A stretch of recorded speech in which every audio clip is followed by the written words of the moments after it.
Sir ఇప్పుడు ఆంధ్రప్రదేశ్లో మళ్ళీ 4 సర్వేలు జరిగాయి అని చెప్పేసి తెలిసింది. ఆ 4 సర్వేల్లో ఎవరు గెలుస్తారని తెలుస్తుంది సార్? ఆంధ్రప్రదేశ్లో రోజుకు ఒక సర్వే వస్తుంది. యాక్చువల్గా గతంలో మనం చాలాసార్లు చెప్పుకున్నాము.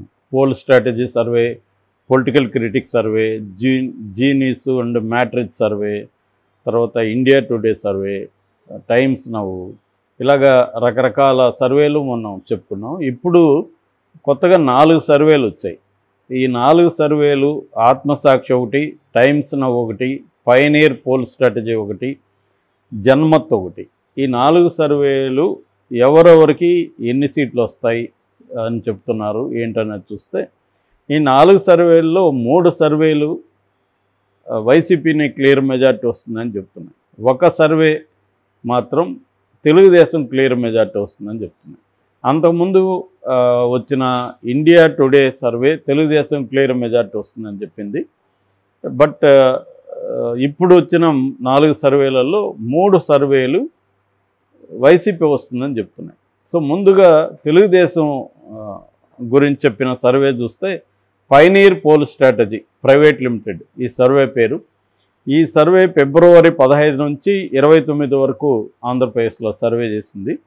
ఈ సర్వే ప్రకారం జనసేన టీడీపీ కూటమి, అంటే దీంట్లో బీజేపీని చేర్చలేదు. ఈ 4 సర్వేలలో కూడా బీజేపీ ఎక్కడా లేదు. ఎందుకంటే ఈ సర్వేలు ఇంకా వాళ్ళు అనౌన్స్ చేయలేదు కదా, కూటమి అనౌన్స్ చేయలేదు కాబట్టి దాన్ని పరిగణలోకి తీసుకోకుండా పయనీర్ పోల్ సర్వే ఏం చెప్తుందంటే టీడీపీ జనసేన కూటమి 104 సీట్లు తెచ్చుకుంటుంది, అంటే క్లియర్ మెజార్టీ 104లో వస్తుంది.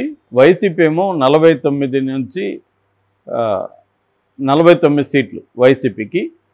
ఒక 22 చోట్ల టఫ్ ఫైట్ ఉంటుంది, నువ్వా నేను అన్న టైప్లో ఫైట్ ఉంటుంది అనేది ఈ పోల్ స్ట్రాటజీ చెప్తుంది, పయనీర్ పోల్ స్ట్రాటజీ. ఇక పర్సంటేజ్కి వచ్చేసరికి కూటమికి 51.4% వస్తుందని, వైసీపీకి 42.6% వస్తుందని చెబుతున్నారు. కాంగ్రెస్ ఈసారి కొద్దిగా బలం పుంజుకుందని 3% వరకు వస్తుందని చెప్తున్నారు. బీజేపీ మాత్రం 1.3% వస్తుందని చెప్తున్నారు. ఇక అదర్స్ అయితే 1.4. ఇక లోక్సభకు వచ్చేసరికి కూటమికి 18 సీట్లు వస్తాయని, వైసీపీకి 7 సీట్లు వస్తాయని చెప్తున్నారు. అంటే క్లియర్గా ఈ పయనీర్ పోల్ స్ట్రాటజీ తెలుగుదేశమే మళ్ళీ తెలుగుదేశం జనసేన కూటమి అధికారాన్ని ఫామ్ చేస్తుంది, 2014 లాగే ఈసారి కూడా ఫామ్ చేస్తుందని వాళ్ళు చెప్తున్నారు. ఇది తెలుగుదేశానికి సంబంధించిన. దీన్ని తెలుగుదేశం మీడియా విపరీతంగా హైలైట్ చేసింది, వైసీపీ మీడియా అసలు వచ్చినట్టు కూడా గుర్తించలేదు. అట్లాగే మిగతా 3 సర్వేలను తెలుగుదేశం మీడియా అసలు పట్టించుకోలేదు, వైసీపీ మీడియా దీన్ని హైలైట్ చేసింది. అవేమంటే ఆత్మసాక్షి సర్వే. ఆత్మసాక్షి సర్వే ఏం చెప్తుందంటే వైసీపీకి 106 నుంచి 110 సీట్లు వస్తాయని, కూటమికి 64 నుంచి 68 వస్తాయని, పర్సంటేజ్ మాత్రం ఇతరులకు ఎవరికి రాదు, వీళ్ళిద్దరికే వస్తాయని. సో పర్సంటేజ్ లెక్కేసుకున్నప్పుడు వైసీపీకి 48% వస్తుంది, కూటమికి 46.5% వస్తుంది, ఇతరులకు 3.25% వస్తుంది. అంటే ఆత్మసాక్షి సర్వే క్లియర్గా వైసీపీ మళ్ళీ అధికారంలోకి వస్తుందని చెప్తున్నారు. ఒకవేళ ఆత్మసాక్షి సర్వే ఇంకొక ప్రిడిక్షన్ కూడా చేసింది, బీజేపీ కలిస్తే ఎలా ఉండబోతుంది, బీజేపీ కలిస్తే వైసీపీకి ఎక్కువ మెజార్టీ వస్తుందని చెప్తున్నారు. అంటే బీజేపీ వల్ల జనసేన టీడీపీ కూటమికి నష్టం అనేది ఆత్మసాక్షి సర్వే చెప్తున్నది. బీజేపీ కలిస్తే ఇది ఎలా ప్రిడిక్ట్ చేస్తుందంటే వైసీపీకి 115 నుంచి 122, బీజేపీ కలవకపోతే 106 నుంచి 110, కలిస్తే 115 నుంచి 122 అనేది చెప్పింది. కూటమికి 60 నుంచి 65, అంతకుముందు 64 నుంచి 68 ఉంటాయి, ఇప్పుడు 60 నుంచి 65కి తగ్గిపోతుంది కూటమికి బీజేపీ కలవడం వల్ల. ఇక పర్సంటేజ్ చెప్పిందేమో 49% వైసీపీకి వస్తుంది, 45% కూటమికి వస్తుంది, ఇతరులకు 4% వస్తుంది అనేది ఈ బీజేపీ కలిస్తే. అంటే ఇది చాలామంది తెలుగుదేశంలో కూడా ఈ భయం ఉంది. బీజేపీ కలిస్తే ఒక మేజర్ ప్రాబ్లం ఏంటంటే బీజేపీ పట్ల రాష్ట్ర ప్రజలకి వ్యతిరేకత ఉంది. ఎందుకంటే బీజేపీ ఏ రకమైన మేలు చేయలేదు రాష్ట్రానికి, విభజన హామీలు ఏవి నెరవేర్చలేదు, ప్రత్యేక హోదా కానీ ప్యాకేజ్ కానీ ఇవ్వలేదు. తర్వాత ఇతర పోలవరం ప్రాజెక్టు కావచ్చు, రైల్వే జోన్ కావచ్చు, మెట్రో ప్రాజెక్టు కావచ్చు, ఉక్కు ఫ్యాక్టరీ కావచ్చు, అట్లాగే స్టీల్ ఫ్యాక్టరీని ప్రైవేటైజ్ చేయడం కావచ్చు, అమరావతి రాజధాని కావచ్చు, ఇలాగా ఏది కూడా చేయలేదు. కాబట్టి జనరల్గానే బీజేపీ పట్ల వ్యతిరేకత ఉంది. రెండో అంశం, మైనారిటీస్ క్లియర్గా ఆల్రెడీ ఇప్పటికీ జగన్ వైపే ఉన్నారు 60-70%. మిగతా వాళ్ళు కూడా అటు వెళ్ళే అవకాశం ఉంది. మనకి కర్ణాటకలో కానీ ఈవెన్ తెలంగాణలో కూడా మైనారిటీలు బీజేపీని దూరం అయ్యి కాంగ్రెస్కి వెళ్ళారు. అక్కడ వైసీపీని ఎంచుకుంటారు. ఇంకా ఆల్టర్నేటివ్ వాళ్ళకి కాంగ్రెస్ అక్కడ లేదు కాబట్టి ఆటోమేటిక్గా వైసీపీ వైపు వెళ్ళే అవకాశం ఉంది. ముఖ్యంగా రాయలసీమలో వాళ్ళ ప్రజెన్స్ చాలా బలంగా ఉంటుంది, ముస్లింల పాపులేషన్. అందువల్ల ఆ మేరకు దెబ్బ తగులుతుంది అనేది అనుకుంటున్నారు. సో అది చూడాలి. ఇది కూడా, ఈ సర్వే కూడా ఈ అభిప్రాయాన్ని రిఫ్లెక్ట్ చేసింది. ఇక నెక్స్ట్ సర్వే వచ్చి times now ETG survey. Times now ETG survey గతంలో కూడా వచ్చింది, మనం ఆల్రెడీ మాట్లాడుకున్నాం. మళ్ళీ ఇప్పుడు చేశారు వాళ్ళు చెప్తున్న దాని ప్రకారం ఇది వచ్చి ఓన్లీ లోక్సభకు సంబంధించి వైసీపీకి 21 నుంచి 22 వస్తాయని, కూటమికి 3 నుంచి 4 వస్తాయని. అంటే ఇది గత ఎన్నికల్లో వచ్చిన దానికి దగ్గరగా ఉంది వీళ్ళ సర్వే. గత ఎన్నికల్లో 49%, సారీ వీళ్ళు చెప్తున్న దాని ప్రకారం రాబోయే ఎన్నికల్లో 49%, గత ఎన్నికల్లో 50+% వాళ్ళకి వచ్చింది. ఇప్పుడు కొద్దిగా తగ్గుతుందని మాత్రం చెప్తున్నారు. కూటమికి 45% వస్తుంది, అదర్స్కి 6% వస్తుంది.